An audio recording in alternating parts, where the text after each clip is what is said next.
sure. That was nice. That was I was like, don't even look at me to answer because I'm stealing hers. So it's like, yeah. I got it on there. here. I couldn't say. Hey. Come on, baby. Come on, baby. No. Where are you taking me? I need to find my daughter. Come on, baby. Come on, baby. You have to save that child. Come on, baby. Come on, baby. This movie is incredible in IMAX. Saw it that way, blew me Insane. away, literally. What's crazy to me, though, is Paul Thomas Anderson's first movie in IMAX is this. So I would love to ask all of you, right? Isn't that crazy? I don't think I realized that. That's crazy. This is Paul Thomas Anderson's first film in IMAX, which I found pretty freaking crazy, to be honest. So why should fans experience this movie in IMAX? How is it going to help the experience for fans? It's kind of a throwback to a type of, filmmaking that we don't get to see very often these days. And I love that. I love that he's trying to, and it's not just for nostalgic purposes, He's trying to emulate the great classics. He's really trying to give the audience a very unique film-going experience, and that's why it's meant to be seen in the theaters. It really is. I mean, directors talk about that all the time, but I really feel that this is one of those movies that is so unique, so different, that you need to have that communal experience of being with an audience. I think it's got incredible vistas. I think that on IMAX are going to look fantastic. But I think it's got like 3 or 4 car chases, Including this one. Yeah, and it's like, whoa, this one is a classic. Ooh. It's a classic. It's big, and I think the enormity of the film. I mean, it's funny. It's got action. It's got all the elements. But I think to experience the colors, the sound, the vastness, and the scope of what the movie is. It is an experience in IMAX. Yeah. 110%. For sure. That was nice. That was I was like, don't even look at me to answer because I'm stealing hers. So it's like, yeah. I got it on here. I couldn't say. Hey. This is a question I've gotten to ask amazing filmmakers, so I'm beyond excited to get to ask both of you. But if you could experience any movie in IMAX as a fan for the first time again, what would you choose to experience and why? 2001. Oh yeah. Yep. Talk about a movie. The light show. Yeah. That's why. Yeah. I mean, that movie is one of those films. It's like a spiritual experience. It has a life of its own and keeps you questioning. And the fact that it was done, around the time when people went to the moon and there was space travel, and Kubrick was that ahead of his time, and there's a spiritual component to it, otherworldly, past time, future time is all woven together in some psychedelic trip. That movie's just, it's ridiculous. It's ridiculous. Yes, I agree. Could you both talk about the experience of working with Paul Thomas Anderson? Because he's such an amazing filmmaker, but what did you both gather from that experience, and what are you just excited to look back on from that?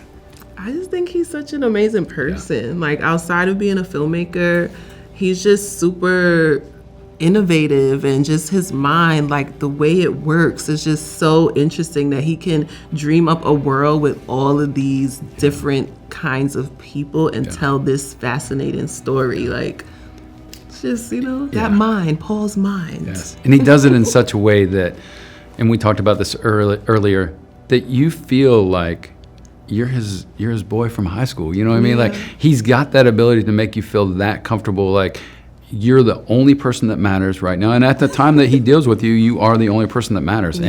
But he makes you feel comfortable on set so that he can draw what he needs to draw out of you. I would love to ask, what did you appreciate most about working with each other? Because I feel like your chemistry and everything that came across on screen to an audience was palpable. But I would love to hear in your words what you appreciate. His commitment, his my thing is, I specificity. think, was his sense of humor for me. Like, loosens you up. You really enjoy working with Leo, and then you go home and you're going you're thinking about it and you're laughing.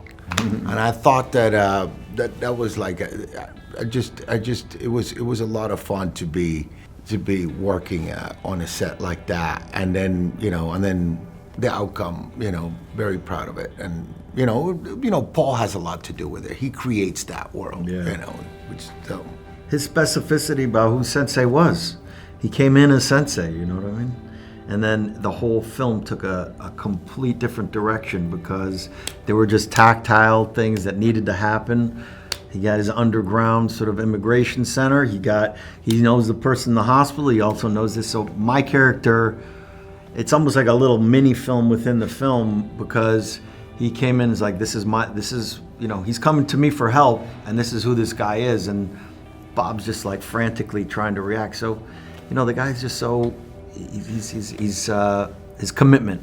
I got to tell you, and I'm sure people have told you this, but your interrogation scenes. Here we go. Come back. Your interrogation scenes. It was over. It Start sweating again. Your interrogation. Yeah, I'm gonna interrogate you now. No, your interrogation scenes bring such a level of dread, but like it's just I don't know where you studied your methods of interrogation and that presence that you bring. But could you just talk about what went into that preparation? Because I like felt nervous every time you came on screen, and I'm like calm here, but I'm still a little nervous. Yeah. So if you want to interrogate me, I'm all ears.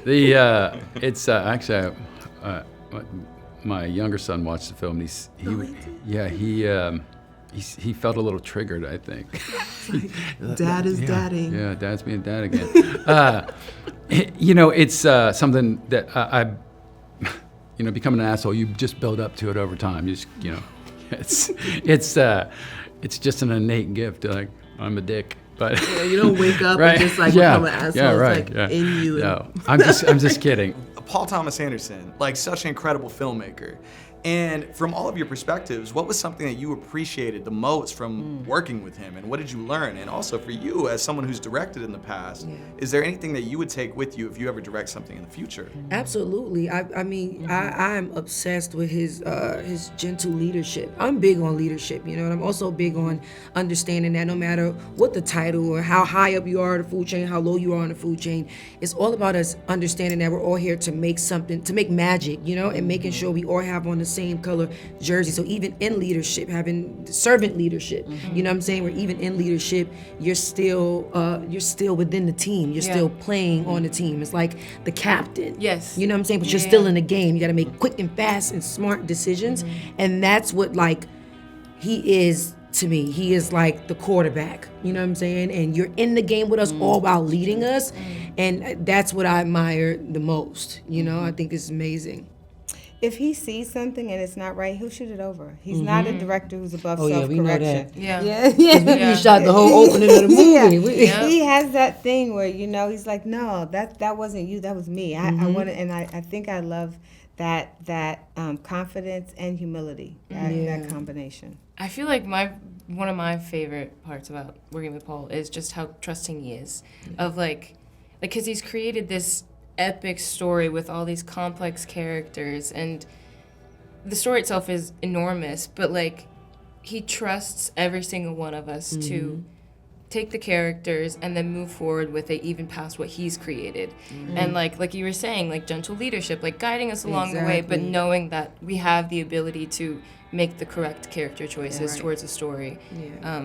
So that's what I would say. I looked at the movie and I said, Paul, at the first thing, I said, how could you make a one-lane car chase? Yeah. What's one lane? Yeah. Exciting, right? So it's his use of every element in film. It's sound, it's shots, it's the actors. There's not one single thread that he misses in the film.